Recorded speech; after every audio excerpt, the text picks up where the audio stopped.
Inter అయిపోయిందా? Engineering ఎక్కడ join అవ్వాలా అని ఆలోచిస్తున్నారా? స్కిల్ జెన్ లో జాయిన్ అవ్వండి. 100% జాబ్ సాధించండి.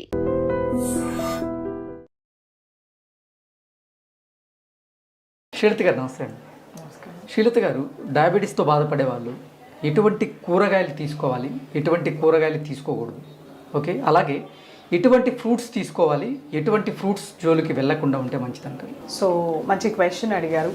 సో డయాబెటీస్ ఎక్కువగా డిటెక్ట్ అయ్యేది సమ్మర్లో.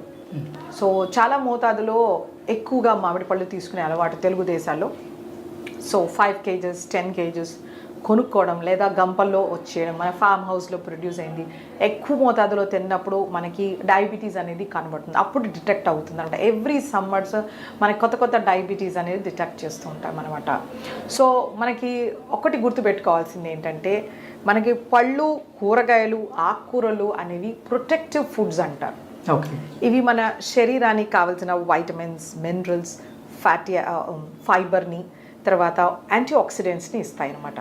సో ఇవి మన శరీరానికి డిజీజ్ ఫైటింగ్ కెపాసిటీ, ఇమ్యూన్ సిస్టమ్ని బిల్డప్ చేయడానికి చాలా మంచిది. మన ఓవరాల్ హెల్త్కి, వెల్ బీయింగ్కి ఈ ప్రొటెక్టివ్ ఫుడ్స్ అనేవి చాలా ఇంపార్టెంట్. సో ఇది మనము డయాబెటీస్ వచ్చినప్పుడు మనం కొద్ది రకాల ఫుడ్స్ని తగ్గించడము, అలాగే కొద్ది రకాల ఫుడ్స్ని అవాయిడ్ చేయడం జరుగుతుంది అనమాట. సో ముందుగా మనకి డయాబెటీస్ ఉన్న వాళ్ళకి ఒక ఫస్ట్ క్వశ్చన్ ఉంటుంది, నేను బంగాళదుంప తినొచ్చా? సో బంగాళదుంప అనేది మన శరీరానికి మంచిది. అది మనము సరి అయిన పద్ధతిలో వండి సరి అయిన మోతాదులో తీసుకుంటే, లెట్స్ సే బంగాళదుంప ఉంది, వంకాయలు ఉన్నాయి, వంకాయల్లో మనము ఒక 2 బంగాళదుంపలు వేస్తే మనకి ఎటువంటి నష్టం ఉండదు. ఆ బంగాళదుంపని మనము కట్ చేసి ఉప్పు నీళ్ళల్లో వేసేసి నీట్గా అరగంట అయిన తర్వాత వాటిని పిండేసి మనం ఆయిల్లో వేసి ఫ్రై చేసామంటే మనకు దాంతో ఏమీ యూజ్ ఉంటుంది. అలా వేడివేడిగా అన్నంలో వేసుకొని తింటే వెంటనే షుగర్ పెరిగిపోతుంది అనమాట. ఓకే, బంగాళదుంపలో మనకి రెసిస్టెంట్ స్టార్చ్ అనేది ఉంటుంది. It is basically good for a diabetic. Okay, కాకపోతే ఆ బంగాళదుంపని మనం ఫ్రై చేసి వేడివేడిగా తిన్నప్పుడు రెసిస్టెంట్ స్టార్చ్ అనేది బ్రేక్ అయిపోతుంది, డైరెక్ట్ గ్లూకోజ్గా దొరుకుతుంది. అది తిన్న వెంటనే మన షుగర్ పెరిగిపోతుంది. సో ప్రతి డయాబెటిక్స్ ఇది గ్రహించుకోవాలి. ఇప్పుడు అందరికీ ట్రెండ్ ఏంటంటే బర్గర్స్తో పాటు ఫ్రెంచ్ ఫ్రైస్ ఇస్తుంటారు వేడివేడిగా, తర్వాత ఇంకా కొద్ది రకాల వేడివేడిగా మనకి ఫ్రెంచ్ ఫ్రైస్, చాలా రకాల ఫుడ్ ఐటమ్స్ని మనం పర్చేస్ చేసుకున్నప్పుడు యాడ్జెన్వెంటివ్గా ఇస్తారు, పక్కన సైడ్ డిష్గా ఇస్తుంటారు. సో వేడివేడిగా తినేస్తుంటాం మనం శాండ్విచెస్కి, వాటికి వీటికి. సో మనకి ఆ సింపుల్ గ్లూకోజ్ అనేది శరీరానికి త్వరగా దొరికిపోతుంది. సో అలా మన షుగర్స్ పెరుగుతాయి, ఇది మనం గ్రహించుకోవాలి. సో మనకి శాస్త్రాలు కూడా చెప్పడం ఏంటంటే, మనం ఏదైనా వంట చేసిన తర్వాత 45 నిమిషాల నుంచి గంట వరకు ఏది ముట్టుకోకూడదని మనం ముందు నుంచి సాంప్రదాయంగా చెప్పిన మాట. వేడిగా మనము వడ్డించుకోవడం మనకి కాదు, గంట సేపు దాన్ని అలా వదలాలి. సో వాళ్ళు చెప్పేది ఏంటంటే, అందులో రెసిస్టెంట్ స్టార్చ్ డెవలప్ అయ్యేంత వరకు వెయిట్ చేయమని మనకు పెద్దవాళ్ళు చెప్పారనమాట. ఎప్పుడు పొగలున్నది మనం వడ్డించుకోం. సో అలాంటివి మనము కాన్సెప్ట్స్ని మనము క్యారీ ఫార్వర్డ్ చేసుకోవాలి, because every concept has a scientific explanation. Okay, so బంగాళదుంపతో అలా ఉంటుందన్నమాట. సో మనం కాంబినేషన్ కర్రీ చేయొచ్చు. లెట్స్ సే పులావ్ చేశారు ఆర్ వెజిటేబుల్ దలియా చేశారు, సో అందులో ఒక బంగాళదుంప వేశారు, మంచిది. ఆ పొట్టులో మనకి దానిపైన ఉండే స్కిన్లో పొటాషియం ఉంటుంది. It is really important muscle కాంట్రాక్షన్కి, హార్ట్ ఫంక్షనింగ్కి, బ్లడ్ ప్రెషర్ కంట్రోల్ చేయడానికి. సో మనకి అబ్రాడ్లో మనం చూసామంటే, లెట్స్ సే ఇలా ఒక పొటాటో ఉంటుంది అనుకో, దాన్ని హాఫ్ కట్ చేస్తారు, అందులో ఉండే బంగాళదుంపనంతా తీసేస్తారు, ఇందులో ఈ తొన ఏదైతే లేయర్ ఉంటుందో పీల్, దీంట్లో స్ప్రౌట్స్ వేసుకొని తింటారు. ఓకే, మన ఇండియాలో ఏం చేస్తారంటే దాన్ని నీట్గా తీసేస్తారు, పీల్ అంతా తీసేసి ఆ పిండి పదార్థాన్ని ఉడికించారు. సో మనకి సాంప్రదాయంగా ఏంటంటే మనం అలా కట్ చేసుకొని కూరలో అలా చేసుకోవాలి, దాన్ని పీల్ చేయమని మన పెద్దవాళ్ళు చెప్పలేదు, అది మనం నేర్చుకున్నాం. సో ఆ ఇంపార్టెంట్ ఫ్యాక్టర్స్ ఏవైతే ఉన్నాయో వాటిని మనం దృష్టిలో పెట్టుకుని ఈ ఫుడ్ని మనం ఇన్కార్పొరేట్ చేసుకోవచ్చు, అప్పుడప్పుడు తక్కువ మోతాదు నేను చెప్పిన విధానంగా. అలాగే మనకి చేమదుంప ఉంటుంది, చేమదుంపలో మనకి కోలిన్ అనే బి కాంప్లెక్స్ వైటమిన్ లభిస్తుంది. ఇది చాలా శ్రేష్టం, దీన్ని అవాయిడ్ చేయాల్సిన అవసరం లేదు. మనము పులుసు పెట్టామనుకోండి, సో అంత తీసుకోవచ్చు, ఒక పూటకి ఇబ్బంది లేదు, రెండో పూటకి తీసుకోకూడదు, కార్బోహైడ్రేట్స్ ఎక్కువగా ఉంటాయి కాబట్టి. సో మనము వేడివేడిగా తినకుండాను కొంచెం రూమ్ టెంపరేచర్కి వచ్చినప్పుడు ఏ ఫుడ్ అయినా తీసుకుంటే మంచిది. అలాగే మనకి చిలకడ దుంప ఉంటుంది, చిలకడ దుంపలో మనకి బీటా క్యారోటీన్ ఉంటుంది, soluble fibre, insoluble fibre, multiple trace elements ఉంటాయి. ఇది ఒక ఎక్సలెంట్ ఫుడ్ డయాబెటిక్స్కి. సో ఇంత చొప్పున చిలకడ దుంప తీసుకుంటే యాంటీ డయాబెటిక్గా కూడా పనిచేస్తుంది. ఓకే. కానీ దాన్ని బాగా కట్ చేసేసి మ్యాష్ చేసి పంచదార వేసి దాన్ని పాయసం చేయడం ఇలా చేయకూడదు. సో ఆ చిలకడ దుంప కానీ దాన్ని మోరంగడ్డ కానీ ఏదైతే అంటారో దీన్ని పీల్తో సహా తీసుకుంటే మనకు మంచి యాంటీ ఆక్సిడెంట్స్ లభిస్తాయి. అది మోస్ట్ ఇంపార్టెంట్. అలాగే మనకి ఎలిఫెంట్ యామ్ అంటారు, కందగడ్డ. కందలో మనకి కొన్ని ఇరిటెంట్స్ ఉంటాయి, అలాగే షుగర్స్ వెంటనే పెరుగుతాయి. సో ఎప్పుడో ఒకసారి తింటే పర్వాలేదు. మళ్ళీ దాన్ని కంద చిప్స్ చేయడం కానీ లేకపోతే దాన్ని మసాలా కింద వేసుకోవడం కానీ కాకుండా కంద బచ్చలి చేయడం కానీ తక్కువ మోతాదులో వేసుకుని ఒక గరిట తీసుకుంటే పర్వాలేదు. సో ఇవన్నీ కంట్రోల్డ్ డయాబెటీస్ ఉన్నవాళ్ళు చేస్తే బాగుంటుంది. అన్కంట్రోల్డ్ డయాబెటీస్ ఉన్నవాళ్ళు వీటిని అవాయిడ్ చేస్తే బెటర్. ఓకే. అలాగే మనకి చాలా మందిలో అపోహ, క్యారెట్ స్వీట్గా ఉంటుంది నేను తినకూడదు, బీట్రూట్ స్వీట్గా ఉంటుంది నా షుగర్స్ పెరిగిపోతాయని. సో క్యారెట్ అనేది ఒక ఎక్సలెంట్ సాల్యుబుల్ ఫైబర్ సోర్స్. ఇందులో మనకి హెల్దీ షుగర్స్ ఉంటాయి. సో ఈ క్యారెట్ని మనము నమిలి తినేసరికి అందులో ఉండే షుగర్స్ డైజెస్ట్ అయిపోతాయి. అండ్ బీటా క్యారోటీన్ ఉంటుంది, కెరోటినాయిడ్స్ ఉంటాయి. ఇది మన గుండెకి, చర్మానికి, ఇమ్యూన్ సిస్టమ్కి, డైజెస్టివ్ సిస్టమ్కి, ప్యాంక్రియాటిక్ ఫంక్షన్కి ఎక్సలెంట్ మెడిసిన్. ఓకే. కాకపోతే ఇవేంటంటే కొన్ని రకాల న్యాచురల్ మెన్యూర్స్ వేస్తుంటారు, మన పిగ్ మెన్యూర్ అట్లాంటివి. సో జాగ్రత్తగా మనం వీటిని బాగా వాష్ చేసుకోవాలి. ఈ మూమెంట్స్లో రన్నింగ్ వాటర్లో లేదు సాల్ట్ వాటర్లో సోక్ చేసి బాగా రన్నింగ్ వాటర్లో కడగాలి. అలా చేసినప్పుడు పైన ఉన్న ఇన్ఫెక్షన్స్ ఏవైనా పోతాయి. లేకపోతే మనకు లివర్ ఫ్లూకి ఇలాంటి ప్రాబ్లమ్స్ వచ్చే ఛాన్సెస్ ఉంటుంది. ఇది ఒక్క విషయంలో మనం జాగ్రత్త పడాలన్నమాట. ఆ క్యారెట్ని మనము జ్యూస్ చేయడము, స్మూదీ చేయడం ఇలాంటివి చేయకూడదు. Most important thing. చాలా health care specialist, I don't say dieticians, వాళ్ళు స్మూదీస్ తీసుకోవాలని చెప్తుంటారు. That's a very bad thing. మీరు ఇన్స్టాగ్రామ్లో కానీ యూట్యూబ్లో కానీ చూడండి, ఏదైనా ఫుడ్ని మనం క్రష్ చేసి మ్యాష్ చేసి తీసుకుంటే వెంటనే షుగర్స్ పెరుగుతాయి. ఎందుకంటే గట్లో లిక్విడ్స్ అనేది 1 అవర్లో అబ్జార్బ్ అయిపోతుంది. So that's a very bad way of eating. పళ్ళు దేవుడు ఇచ్చాడు, మనం బాగా చేసి తీసుకుంటే అందులో ఉన్న క్యాలరీస్ ఖర్చు అయిపోతాయి. They become a 0 calorie food or a negative calorie food with loads of nutrients. అది మనం దృష్టిలో పెట్టుకోవాలి. అలాగే బీట్రూట్లో కూడా మనకి మంచి వైటమిన్స్, మినరల్స్, యాంటీ ఆక్సిడెంట్స్ ఉంటాయి. వీటిలో యాంథోసియానిన్స్ అనే పిగ్మెంట్స్ ఉంటాయి. ఇవి కూడా మన ప్యాంక్రియాస్కి చాలా మేలు చేస్తాయి. ఇవి మన డిజీజ్ నుంచి ప్రొటెక్ట్ చేస్తాయి అన్నమాట. మన బ్లడ్ వెజల్స్ని డైలేట్ చేస్తాయి. మనకి కొద్ది డిజీజెస్లో ఇలా కన్స్ట్రిక్ట్ అయిపోతాయి. అది hypertension, heart failure, vascular ప్రాబ్లమ్స్లో ఇక్కడి నుంచి బ్లడ్ వెళ్ళాల్సింది ఇలా కన్స్ట్రిక్ట్ అవుతుంది. సో బ్లడ్ ప్రెషర్స్ పెరగవచ్చు, మనకి రకరకాల ఇబ్బంది అవుతుంది. సో బీట్రూట్కి ఒక కెపాసిటీ ఏంటంటే వాసోడైలేషన్, ఆ బ్లడ్ని ఈజీగా పంపించే కెపాసిటీ. సో దీన్ని రాగా తీసుకోవాలి. సన్నగా కట్ చేసి సాలడ్లో కలుపుకోవచ్చు, లేదా స్లైస్ చేసి అలాగే తీసుకోవచ్చు, లేదా నిమ్మ పులుపు వేసి తీసుకోవచ్చు.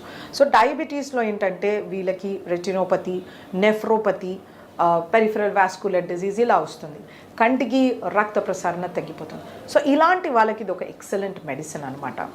సో కాకపోతే ఆ బీట్రూట్ని సన్నగా తరిగేసి నెయ్యిలో వేయించి పాలేసి షుగర్ వేసి కీర్ హల్వా చేస్తా, ఇలా చేయకూడదు. కావాలంటే బీట్రూట్ని పెద్ద ముక్కలుగా కట్ చేసి బాయిల్ చేసి సీజన్ చేసి దాన్ని తీసుకోవచ్చు, లేదా ఫ్రెష్ వెజిటేబుల్ సాలడ్గా తీసుకోవచ్చు. సో కనీసం అంత బీట్రూట్ కానీ అంత క్యారెట్ తీసుకుంటే డయాబెటిక్స్కి ఎటువంటి నష్టం ఉండదు కనుక హెల్త్ బెనిఫిట్స్ కూడా చాలా ఉంటాయి అన్నమాట. సో ఇలా దుంపలతో మనకి కొంచెం తీసుకోవాలి వద్దు అని ఉంటుంది.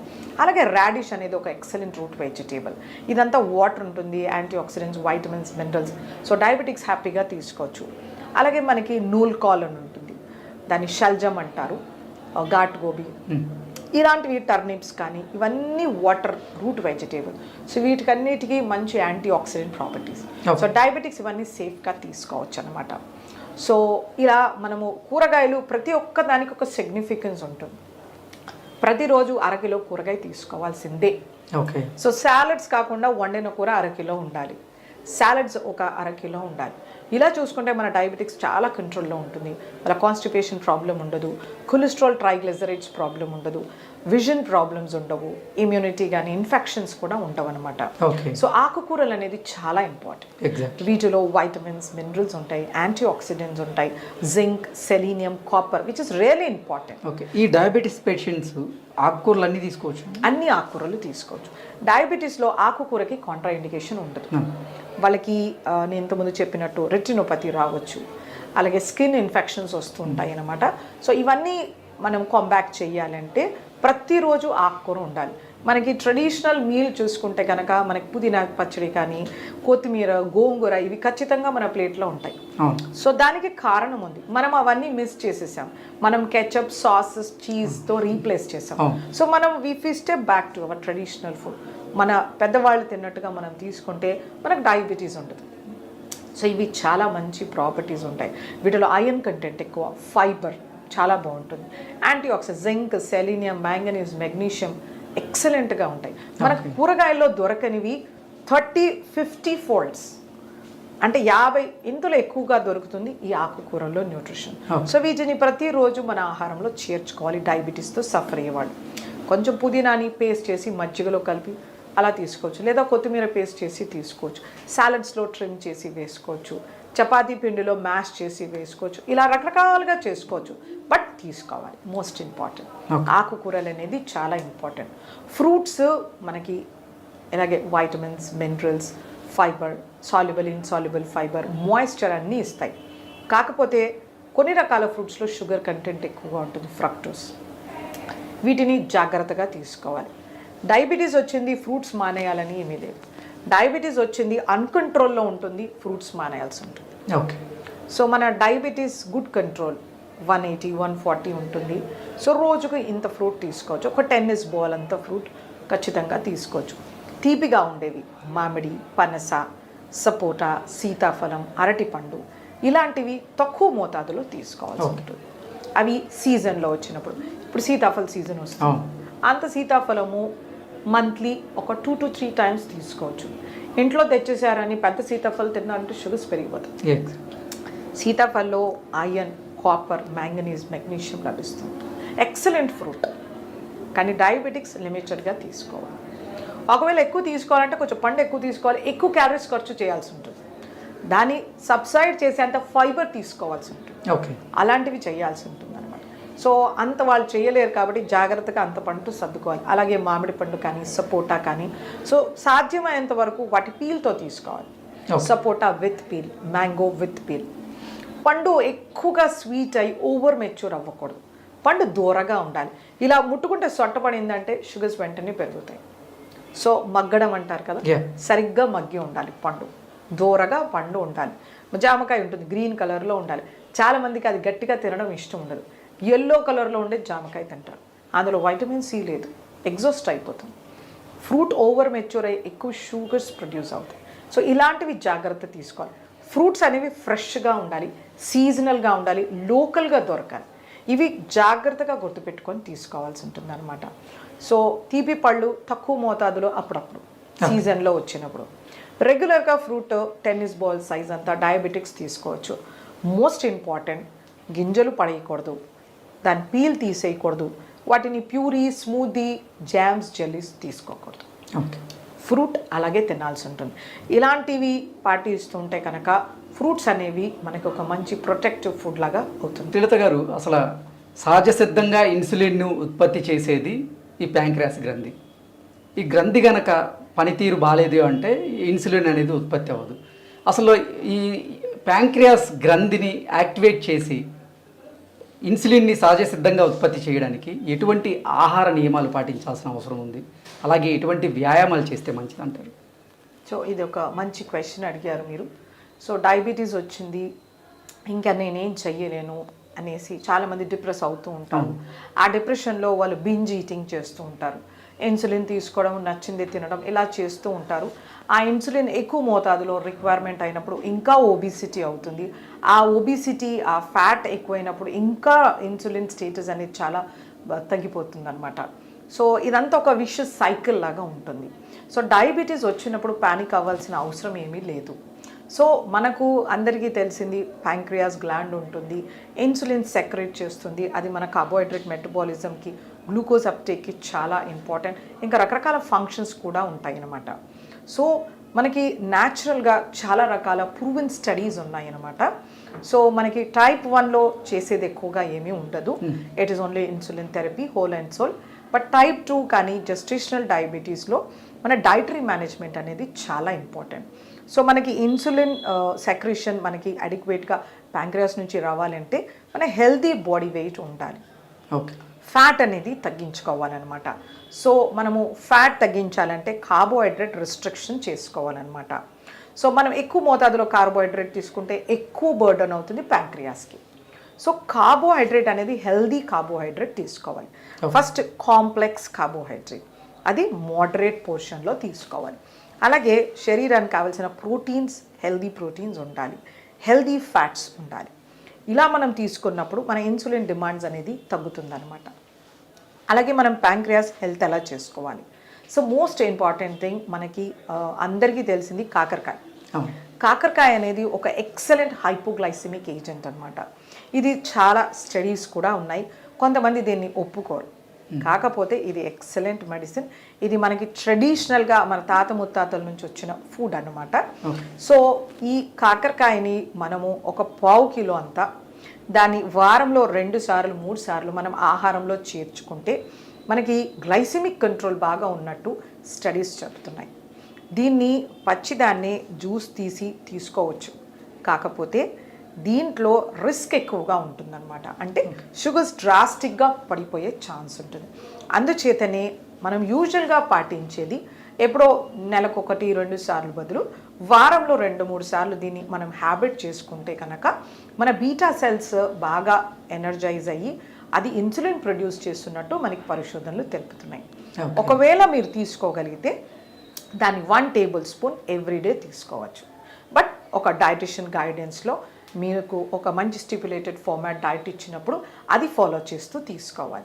ఆ గ్లైసెమిక్ వేరియబిలిటీ అనేది మేము అర్థం చేసుకోవాల్సి ఉంటుంది. సో అది ఫస్ట్ మోస్ట్ ఇంపార్టెంట్. అలాగే మెంతులు అనేది ఒక ఎక్సలెంట్ హైపోగ్లైసెమిక్ ఏజెంట్ అనమాట. వీటిలో మంచి మ్యూసిలేజెస్, ఫైబర్ ఉంటుంది. ఇందులో ఉండే గ్యాలక్టోమెనాన్కి బీటా సెల్స్ని రెఫ్రెష్ చేసే కెపాసిటీ ఉంటుందన్నమాట. సో మనకి రకరకాల స్టడీస్ వరల్డ్ వైడ్లో ఉన్నాయి. మనం మినిమం 25 grams పర్ డే తీసుకోవాలి. ఓకే, అంటే 25 grams is a huge amount, 5 చెంచాలు. అలా మనం నానబెట్టి దాన్ని జర్మినేట్ చేసి కానీ దాన్ని పొడి చేసి తీసుకోవడం కానీ ఒక రోజు మొత్తంలో 25 grams తీసుకుంటే మనకి డయాబెటీస్ రిమిషన్లో ఉంటున్నట్టు పరిశోధనలు తెలుపుతున్నాయి. ఓకే, అలాగే మనకి కీరా దోసకాయ కామన్గా అన్ని చోట్ల అవైలబుల్గా ఉంటుంది. సో ఈ కీరా దోసకాయని మనము కనీసం ఒక పెద్ద కీరా దోసకాయ అంత సైజే లావుగా ఉన్నది ప్రతిరోజు తింటే కనుక let's A lunch and dinner or if possible breakfast 3 పూటలో మనం అంతంతా తీసుకుంటే మన డయాబెటీస్ చాలా కంట్రోల్లో ఉన్నట్టు పరిశోధనలు తెలుపుతున్నాయి. ఇది కూడా మన ప్యాంక్రియాటిక్ బీటా సెల్స్ని రీజువనేట్ చేస్తాయని పరిశోధనలు తెలుపుతున్నాయి. సో అంచేతనే ఈ కీరా దోసని మనము సాలడ్ రూపంలో, రైతా రూపంలో తీసుకోవాలి. దీన్ని ప్యూరీస్ చేయడము, స్మూదీస్ చేయడం ఇలాంటివి చేయకూడదు. అలాగే మనకి పసుపులో మనకి కర్క్యూమిన్ అనే కాంపోనెంట్ ఉంటుంది. ఇది కూడా మంచి యాంటీ డయాబెటిక్ మెడిసిన్ అని ప్రూవ్ అయింది. మనకి న్యాచురల్గా దెబ్బ తగిలితే పసుపు పెడుతుంటాం. It has got very good antibiotic property. దాన్ని యాంటీబయోటిక్, యాంటీసెప్టిక్, యాంటీవైరల్, తర్వాత edema reducing, okay, anti edema అంటారు. అలాగే మనకి కొద్ది రకాల వాపులు రావడం, యాంటీ ఇన్ఫ్లమేటరీ అంటుంటారు. సో మనకి ప్రాబ్లం ఏది వచ్చినా పసుపు అనేది ఒక సింపుల్ సొల్యూషన్ అని చెప్పొచ్చు అనమాట. సో ఇది మనకి యాంటీ డయాబెటిక్ అని కూడా ప్రూవ్ అయింది. కాకపోతే మనము ఆ పసుపుని ఎంత తీసుకోవాలి అన్నది క్వశ్చన్. సో కనీసం మనము 2.5 చెంచాలు తీసుకోవాల్సి ఉంటుంది ఒక డేకి, ప్రతిరోజు. సో ఇది ప్రాక్టికల్గా ఇంపాసిబుల్ అవుతుంది పొట్టలో వేడి చేయడం కానీ. సో బట్ ప్రూవెన్ స్టడీస్ ఉన్నాయి. కనీసం మనకు 2.5 స్పూన్స్ ఆఫ్ పసుపు ప్రతిరోజు తీసుకుంటే కనుక మనకి డయాబెటీస్ కంట్రోల్లో ఉన్నట్టు. కొన్ని ప్లేసెస్లో రిచువల్ ఉంటుంది, ప్యూబర్టీ అటెండ్ అయిన ఫీమేల్స్కి పసుపుని ముద్దలాగా చేసి మింగిస్తుంటారు. సో ఇది చాలా మంచిది. ఇలా చేయడం వలన వాళ్ళకి ఒబిసిటీ రాకూడదు, ప్యాంక్రియాటిక్ ఇష్యూస్ రాకూడదు అని ప్యూబర్టీ అటెండ్ అయిన ఫీమేల్స్కి ఇస్తూ ఉంటారనమాట. అలాగే పల్లెటూరులో కొంతమంది పిల్లలకి నుల్లి పురుగును ఉన్న వాళ్ళకి కూడా వీటిని చిన్న బాల్స్ లాగా చేసి మింగిస్తుంటారనమాట. సో వీటిలో ఉండే మల్టిపుల్ హెల్త్ బెనిఫిట్స్, అందులో యాంటీ డయాబెటిక్ ప్రాపర్టీ ఒకటి అనమాట. సో అలాగే మనకి దాల్చీని చెక్క ఉంటుంది. దాల్చీని చెక్కలో కూడా యాంటీ డయాబెటిక్ ప్రాపర్టీస్ ప్రూవ్ అయి ఉన్నాయి అనమాట. ఇది మనము కనీసం 2 గ్రాముల పొడి ప్రతిరోజు నీళ్ళలో కలుపుకొని తీసుకోవాలి.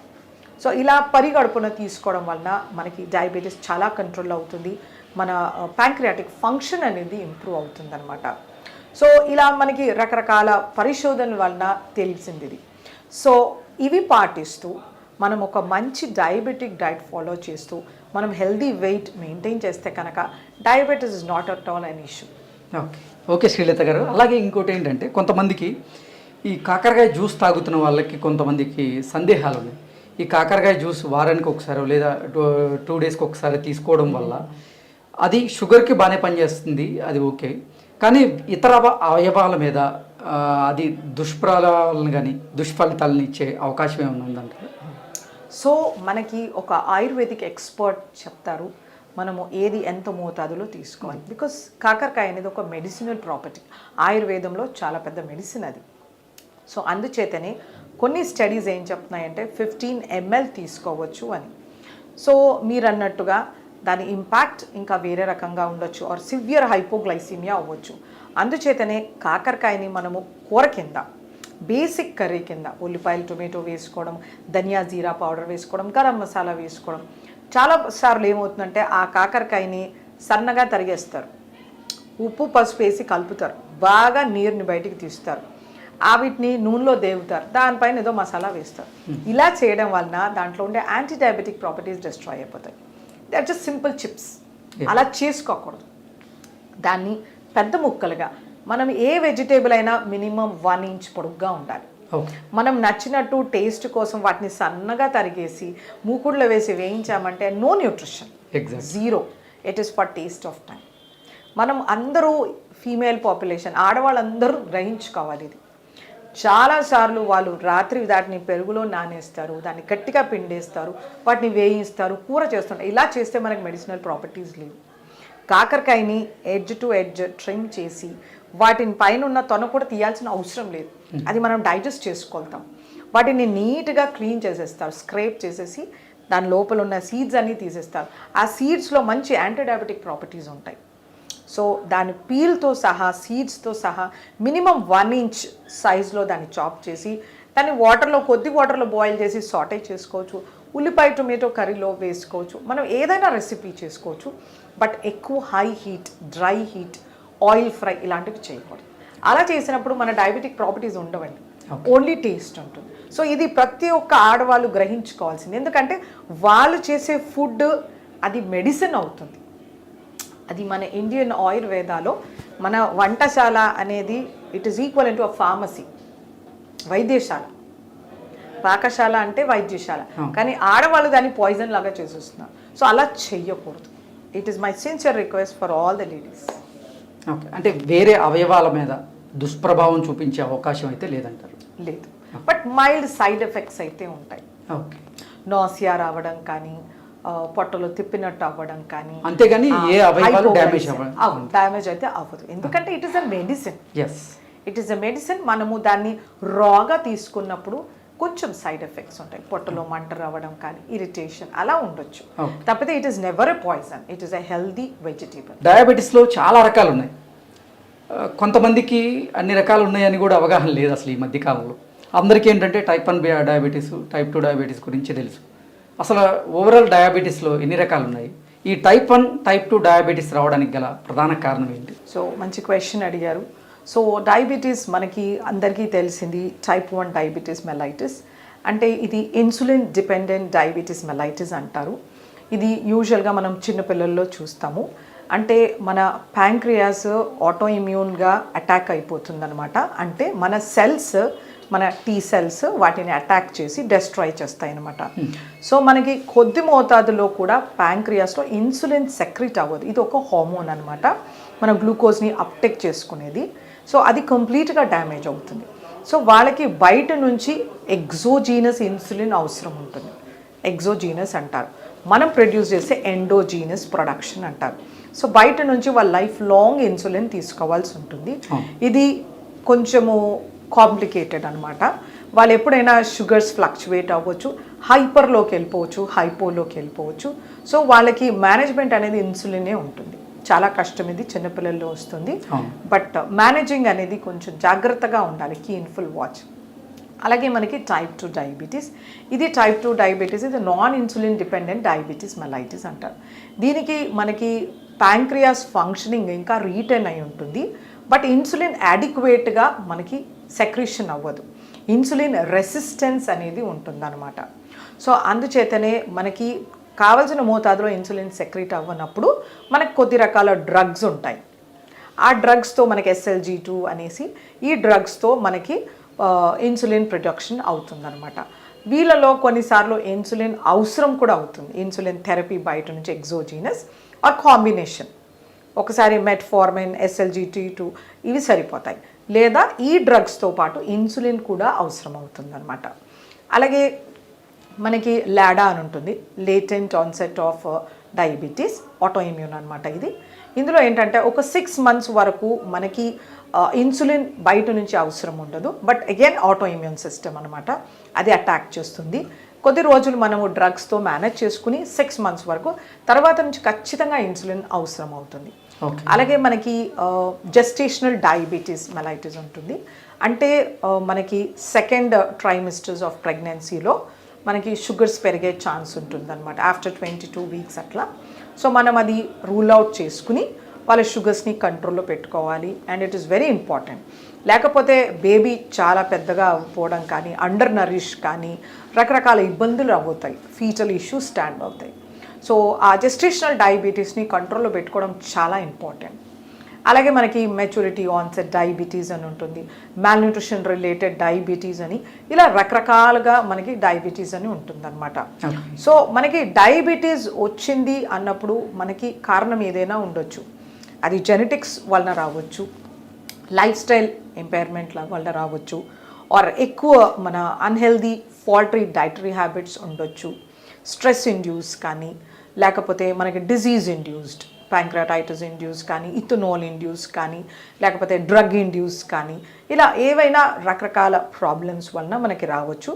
మనము కొన్ని సూత్రాలని పాటించుకోవాలి డయాబెటీస్ వచ్చినప్పుడు. ఫస్ట్, మనం ఒక హెల్దీ డయాబెటిక్ డైట్ తీసుకోవాలి.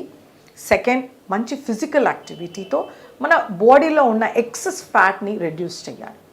అలా చేసినప్పుడు మన బీటా సెల్ ఇంప్రూవ్ అవుతుందన్నమాట. సో మన ఇన్సులిన్ సెక్రెషన్ పెరుగుతుంది. సో అదొకటి గుర్తుపెట్టుకోవాలి, హెల్దీ వెయిట్. అలాగే స్ట్రెస్ మేనేజ్మెంట్, మనం మెడిటేషన్ చేయడం కానీ, లేకపోతే మైండ్ కామింగ్ టెక్నిక్స్, యోగా చేయడం కానీ ఖచ్చితంగా పాటిస్తూ ఉండాలన్నమాట. So physical activity, mind coming techniques, diet, ఇవి చేస్తే కనుక మన డయాబెటీస్ అనేది కంట్రోల్లో ఉంటుంది. బట్ టైప్ 1లో ఏంటంటే వెయిట్ గెయిన్ అవ్వకూడదు, ఇన్సులిన్ థెరపీని కరెక్ట్గా ఫాలో అవ్వాల్సి ఉంటుంది అనమాట.